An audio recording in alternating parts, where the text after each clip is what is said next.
Hello friends, आप सभी का स्वागत है मेरे यूट्यूब चैनल जिसका नाम है अपनी पाठशाला। मैं आज आप सबको 11th क्लास का फर्स्ट चैप्टर कराने वाली हूँ जिसका नाम है संविधान क्यों और कैसे। तो हमें पहले संविधान के बारे में जानना होगा कि संविधान क्या है। तो संविधान एक किताब है जिसमें नियम कानून लिखे हुए हैं। अब नियम कानून जैसे कि हमारा कि सरकार कैसे बनेगी, सरकार कैसे चलेगी और वोट कैसे होंगे, ये सब हमारे संविधान में बताया गया है। तो आइए स्टार्ट करते हैं। फर्स्ट क्वेश्चन कि संविधान क्या है। तो संविधान कुछ ऐसे मूल सिद्धांतों का समूह है। कुछ ऐसे मूल सिद्धांत, कैसे मूल सिद्धांत मतलब जैसे कि मौलिक अधिकार, कि मतलब सरकार कैसे चलेगी, सरकार कैसे बनेगी, मतलब नियम कानून, ये सब हमारे मूल सिद्धांत है जो हमारे संविधान में लिखे हैं। संविधान में कुछ ऐसे मूल सिद्धांतों का समूह है जिसके जिसके आधार पर राज्य का निर्माण और शासन होता है। मतलब राज्य का निर्माण और शासन कैसे, मतलब वोट होते हैं, वोट के बाद सरकार बनती है, जब सरकार बनती है तो कार्यपालिका, इन सब चीज़ों का गठन होता है, तो हमारी सरकार शासन चलाती है, तो जिसके आधार पर राज्य का निर्माण और शासन होता है। अब नेक्स्ट टाइम कि संविधान एक प्रलय या प्रलेखों का पुंजन है। मतलब संविधान नियम कानून नियम कानून का बड़ा सा ग्रंथ है या नियमों का संग्रह है। मतलब जहाँ पर नियम कानून इकट्ठे हैं जिसके अनुसार सरकार बनाई और चलाई जाती है। मतलब कि हमारे जो संविधान है ना, वहाँ पर उस किताब में बहुत सारे नियम कानून इकट्ठे हैं जिसके अनुसार सरकार बनाई और चलाई जाती है। First question clear. अब नेक्स्ट क्वेश्चन है कि संविधान का निर्माण करने में कितना समय लगा। संविधान का निर्माण करने में दिसंबर 1946 से नवंबर 1949 तक, अथवा 2 वर्ष 11 महीने और 18 दिन का हमें टाइम लगा। अब हमें इतना टाइम क्यों लगा, क्योंकि हमारे संविधान को ना बहुत ध्यान से बनाया गया है। ये नहीं कि कहीं से कॉपी कर लिया गया हो, नहीं, हमारे संविधान को बहुत विचार विमर्श द्वारा बनाया गया है। अब नेक्स्ट क्वेश्चन कि संविधान कब बना और कब लागू हुआ। हमारा संविधान 26 नवंबर 1949 को बना और लागू कब हुआ, 26 जनवरी 1950 में। अब नेक्स्ट क्वेश्चन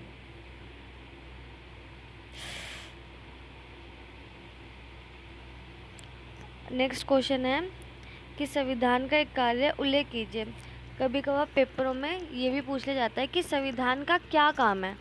तो संविधान यह स्पष्ट करता है कि समाज में निर्णय लेने की शक्ति किसके पास होगी और सरकार कैसे निर्मित होगी। अब समाज निर्णय लेने की शक्ति कैसे होगी, मतलब जैसे कि जज होते हैं, कोर्ट सरकार होती है, सारे फैसले सरकार के हाथ में होते हैं। क्योंकि अगर सरकार कोई नियम कानून बनाती है और कोई बंदा तोड़ता है तो वो लोग ही तो तय करते हैं कि अगर तुम रूल तोड़ोगे तो तुम्हारा जुर्माना कितना होगा, तुम्हें कितने साल की सज़ा होगी। तो समाज में शक्ति लेने किसके पास होगी और सरकार कैसे निर्मित होगी, ये हमारे संविधान में ये सब लिखा हुआ है कि चुनाव कैसे होंगे, चुनाव होंगे तो उसके बाद सरकार कैसे बनेगी, ये सब हमारे संविधान में लिखा हुआ है। तो संविधान का क्या कार्य है, संविधान यह स्पष्ट करता है कि समाज में निर्णय लेने की शक्ति किसके पास होगी और सरकार कैसे निर्मित होगी। तो अब नेक्स्ट क्वेश्चन, भारत के संविधान में कितने अनुच्छेद, भाग और अनुसूची हैं। मतलब कि हमारे संविधान में कितने आर्टिकल, पार्ट और अनुस्लीव है। मतलब जैसे कि जिस टाइम हमारा संविधान बना था तो उसमें अनुच्छेद कितने थे, 395, और भाग कितने थे, 22, और अनुसूचियाँ 8 थी, और प्रस्तावना 1 थी। ये उस टाइम का डाटा है जब हमारा संविधान बना था। और वर्तमान में कब है, वर्तमान में कितना हो गया, 465, भाग हो गए 25 और अनुसूचियाँ हो गई हैं 12, और प्रस्तावना आज भी एक ही है। तो हमारे जो वर्तमान में कितने आर्टिकल, कितने पार्ट हैं, 465, पार्ट 25, अनुसूचियाँ 12 और प्रस्तावना 1। ओके। अब नेक्स्ट क्वेश्चन नेक्स्ट क्वेश्चन है कि भारतीय संविधान की प्रस्तावना का क्या महत्व है। अब प्रस्तावना क्या है? प्रस्तावना है हमारे संविधान की एक कुंजी टाइप की, मतलब जैसे कि जो हमारे संविधान में लिखा है ना, वही प्रस्तावना में एक तरह से शॉर्टकट से लिखा हुआ है, मेन बातें लिखी हुई है, वो चीज़ें हमारी प्रस्तावना। तो प्रस्तावना के पॉइंट्स पढ़ते हैं। फर्स्ट पॉइंट, भारतीय संविधान की प्रस्तावना जवाहरलाल द्वारा पेश की गई। इन्होंने संविधान सभा में हमारी जो प्रस्तावना थी वो पेश की। ओके, नेक्स्ट पॉइंट, संविधान की प्रस्तावना से हमारे संविधान की विशेषता का पता लगता है। अब संविधान की प्रस्तावना से संविधान की विशेषताओं का कैसे पता लगता है? क्योंकि जो हमारी प्रस्तावना है ना, उसमें लिखा है कि लोकतंत्र, समाजवाद और धर्मनिरपेक्ष, ये सब हमारी प्रस्तावना में लिखे हुए हैं। तो हमारी प्रस्तावना में हमारे संविधान की विशेषताओं का पता चलता है कि हमारे संविधान में क्या क्या चीज़ें हैं। अब नेक्स्ट पॉइंट, संविधान की प्रस्तावना में लोकतंत्र है, समाजवाद है, समानता है, धर्मनिरपेक्षता है। मैंने बताया था कि हमारे देश में लोकतंत्र है। लोकतंत्र मतलब आज़ादी है, हमारे पास हर टाइप की फ्रीडम है, हम घूमने जा सकते हैं, अगर हमें सरकार के खिलाफ़ विरोध करना है हम विरोध भी कर सकते हैं। ठीक है, तो हमारे देश में लोकतंत्र है। समाजवाद क्या होता है? हमारे देश में ये नहीं कि सिर्फ हिंदू लोग रहते हैं, नहीं, हमारे देश में मुस्लिम, सिख, पंजाबी ये सब रहते हैं, तो ये समाजवाद है। समानता मतलब संविधान की नज़र में सब समान है, ये नहीं कि कोई अमीर कोई गरीब, नहीं, सब समान है, सब इक्वल है, चाहे वो अमीर हो, चाहे वो गरीब हो, चाहे वो औरत हो, चाहे वो आदमी हो। अब नेक्स्ट है धर्मनिरपेक्ष। धर्मनिरपेक्ष कैसे? मैंने बताया कि हमारे भारत में कोई एक धर्म नहीं है, हमारे भारत में हर धर्म को एक्सेप्ट किया गया है, चाहे वो हिंदू हो, मुस्लिम हो, सिख हो, ईसाई हो, जैन धर्म, मतलब किसी भी टाइप का धर्म हो, हमारे देश में हर धर्म को अपनाया गया है, कि इसलिए क्योंकि हमारा देश धर्मनिरपेक्ष है। नेक्स्ट पॉइंट, यह सब चीज़ें हमारे संविधान का सबसे महत्वपूर्ण हिस्सा है, क्योंकि अगर संविधान में लोकतंत्र नहीं होगा, समानता नहीं होगी, धर्मनिरपेक्ष होगा, तो संविधान का मतलब ही क्या है? फिर तो संविधान मतलब फिर तो ऐसी बकवास चीज़ है, क्योंकि अगर हम लोगों को आज़ादी नहीं होगी, अगर हम लोगों को समान नहीं समझा जाएगा, तो ये चीज़ तो संविधान में, अगर ये सब चीज़ें नहीं होगी तो संविधान बेकार है। तो इसीलिए लोकतंत्र, समानता, धर्मनिरपेक्ष ये हमारे संविधान का सबसे महत्वपूर्ण हिस्सा है। ओके, नेक्स्ट पॉइंट, संविधान की प्रस्तावना को संविधान की कुंजी भी कहा जाता है। मैंने बताया था ना आप लोगों को स्टार्टिंग में कि प्रस्तावना क्या होती है? प्रस्तावना संविधान की कुंजी है। जैसे कि जो हमारे संविधान में इतना सब कुछ, इतने सारे नियम कानून है ना, उसकी एक वो है कुंजी टाइप की, जिसमें हर पूरा संविधान लिख रखा है, मगर मेन बात जैसे कि लोकतंत्र, धर्मनिरपेक्ष, समानता, ये सब हमारे संविधान की प्रस्तावना में लिखा है, और ये कुंजी भी कहा जाता है संविधान की। अब नेक्स्ट पॉइंट, नेक्स्ट क्वेश्चन कि संविधान किसने बनाया, या पेपर में सीधा भी पूछ सकते हैं कि संविधान किसने बनाया, या क्वेश्चन घुमा के भी दे सकते हैं कि संविधान सभा की रचना प्रक्रिया का वर्णन कीजिए। अब संविधान सभा किसने बनाया? संविधान को संविधान सभा के सदस्यों ने बनाया। ठीक है, तो अब पढ़ते हैं। रचना कैबिनेट मिशन के सुझाव के अनुसार की गई। मतलब जब हमारा देश आज़ाद हो गया तो हमारे देश में उन्होंने कहा कि हम अंग्रेज़ों ने कहा जब तक आप लोगों का संविधान नहीं बन जाता तब तक हम आप लोगों के ऊपर कुछ टाइम और शासन करेंगे और आपकी संविधान बनवाने में हेल्प करेंगे। तो ब्रिटिश सरकार ने एक मिशन बुलाया जिसका नाम था कैबिनेट मिशन, और ये कब आया भारत में? 1946 में आया, तो जिसके सुझाव पर संविधान सभा बनी। अब संविधान सभा में क्या था, अब हम देखते हैं। संविधान सभा में 292 सीटें मतलब राज्यों की थी और 93 सीटें रियासतों की थी। अब ये क्या है? ये है कि जो राज्य थे वहाँ के लोगों का चुनाव क्या करवाया गया। तो ये निर्वाचन राज्य थे जहाँ से लोग चुनकर आए थे संविधान को बनाने के लिए, और 93 सीटें रियासतें, मतलब हमारे देश में राजा रजवाड़ों का था, क्योंकि हमारे देश में अकबर, ये सब हमारे देश में सब थी कि राजतंत्र था पहले हमारे देश में। तो ये 93 सीटें मतलब 93 बंदे कहाँ से थे, राजा रजवाड़ों से थे। और ये 292 प्लस 4 लिख रहा है, तो अब ये 4 क्या है, ये है 4 ब्रिटिश प्रांत। 4 ब्रिटिश प्रांत मतलब जो हमारे देश में जो जो ब्रिटिश सरकार थी उनके 4 प्रांतों से ये 4 बंदे आए थे जिन्होंने इन संविधान सभा को ज्वाइन किया। तो अब अगर आपको ये सब समझ नहीं आ रहा तो आप ज़्यादा कुछ मत करिए, आप बस मोटे मोटे नंबर है ना, ये 292, आप इन सब चीज़ों को याद कर लीजिए, एक तरह से डायग्राम याद कर लीजिए, तो ये आपके लिए ज़्यादा इजी रहेगा। अब हम नेक्स्ट पॉइंट पढ़ते हैं। प्रांतों और देसी रियासतों या रियासतों के समूह को जनसंख्या के अनुपात में सीटें दी गई। मतलब राज्यों को और रजवाड़े लोगों जो लोग थे उनके जनसंख्या के समूह को, कि उन जनसंख्या के समूह में कितने लोग हैं उनके हिसाब से उनको सीट दी गई। अब नेक्स्ट पॉइंट, 10 लाख की जनसंख्या पे एक निश्चित थी सीट। अब 10 लाख मतलब अगर एक राज्य में 10 लाख लोग हैं ना, तब जाके एक बंदे की सीट बनती है, तब वहाँ जाके चुनाव होगा, जो जीतेगा एक बंदा वो जाएगा सीधा संविधान सभा में। तो ऐसे वो कितने बंदों पे सीट मिल रही थी, एक 10 लाख पे, 10 लाख पे। ओके, अब नेक्स्ट पॉइंट, मुस्लिम लीग ने इसका बहिष्कार किया और उसने अपने लिए एक अलग देश की मांग की। मुस्लिम लीग ने एक मतलब जो संविधान सभा थी उन्होंने कहा कि हमें आपका इसका मेंबर नहीं बनना, हम आपका बहिष्कार करते हैं, हमें इसमें ज्वाइन नहीं होना और हमें अपने देश के लिए मांग करनी है। और आज का देश वो कौन है, पाकिस्तान।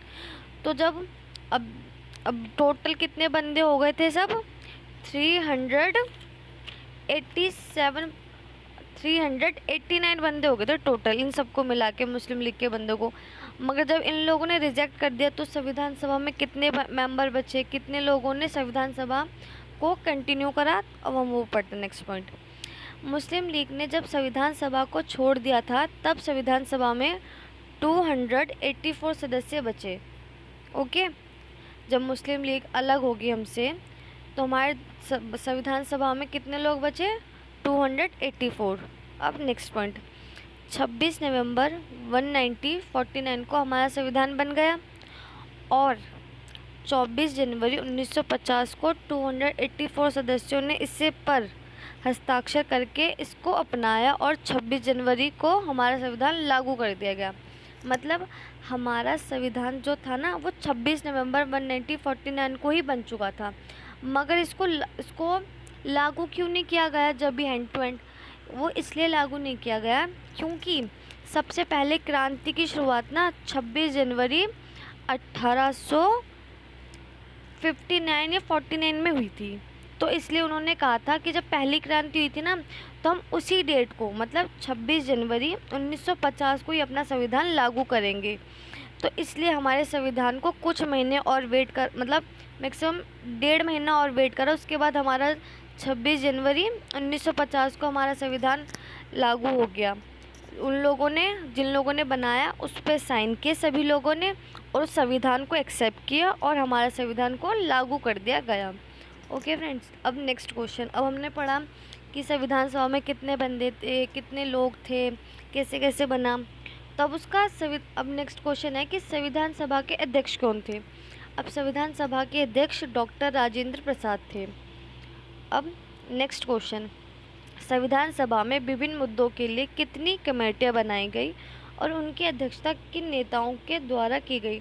अब हमने देखा कि 284 सदस्य हैं, तो अब ये थोड़ी कि सभी बंदे एक ही टॉपिक पर काम करेंगे, नहीं, सब बंदों को अलग अलग मतलब टोटल 8 कमेटियों के अंदर बांट दिया गया और उनको अलग अलग बोला कि आप अलग अलग चीज़ों पे सर्च करें, वाद विवाद करें जिससे हमारा संविधान बने।